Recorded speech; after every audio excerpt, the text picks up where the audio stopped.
আল্লাহ তুমি আমার কোনো পরিবারের ছোট বউ বানাইও। দুপুরে একটা ভিডিও দিছিলাম, এই পিঠার নাম জিজ্ঞেস করছিলাম, আমরা বলি রসপান পিঠা। আপনারা অনেকে অনেক কিছু বলছেন, চলেন আপনাদের সঙ্গে এই পিঠা কিভাবে বানাই শেয়ার করি। সারাদিনে কি কি করলাম সেটাও একটু দেখাই, আর আমার ছোট বউ হওয়ার এত শখ ছিল কেন সেটাও একটু বলি। তো ফজরের নামাজ পড়ে এই যে মাছ ভিজাইয়ে রান্না বান্না করে খাওয়া দাওয়া করে ফেললাম সকালের। খাওয়া দাওয়ার পরে আপনাদের ভাইয়া কাজে চলে গেছে, আর এই যে আমি আমার কাজ শুরু করে দিছি। লেখাপড়া করতে গিয়ে পড়তে পড়তে একটু ভালো কিছু তৈরিও করতে পারি না। আমি এখানে 2টা নারকেল কুড়াই নিলাম।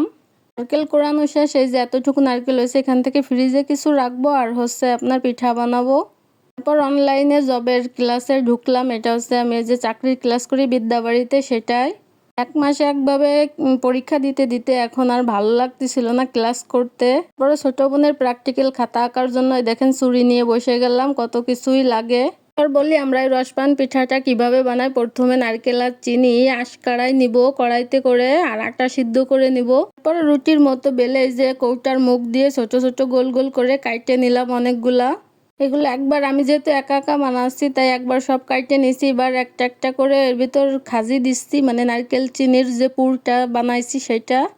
তারপরে এই যে বানাই বানাই আমি রাখতেছি, এরপরে আমি ভাজতে যাব। যেহেতু একা একা সব কিছু করতেছি তাই একবার করে নিয়ে চুলোর কাছে যাইব।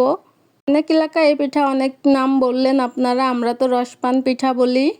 আসলে এই 1 মাস ধরে আমার মাস্টার্স পরীক্ষা চলতেছিল, আরও একটা পরীক্ষা আছে, এই জন্য শুধু ভাত রান্না করা ছাড়া অন্য কোনো কাজ করতে পারছিলাম না। একদিন ধরে খুব পিঠা খাইতে মন চাচ্ছিল, তাই আজকে পিঠা বানাই ফেললাম। শেষে আমার 2টা রুটি ছিল, যেটা খাজিতে হয়েছিল না, তাই একটু তেলে ভেজে নিচ্ছি। এই যে আমরা যেহেতু 2জন মানুষ অল্প করে বানাইছি, আর আমরা 2জন মিষ্টি খুব পছন্দ করি না, কিন্তু হঠাৎ করে খাইতে মন চাচ্ছিল।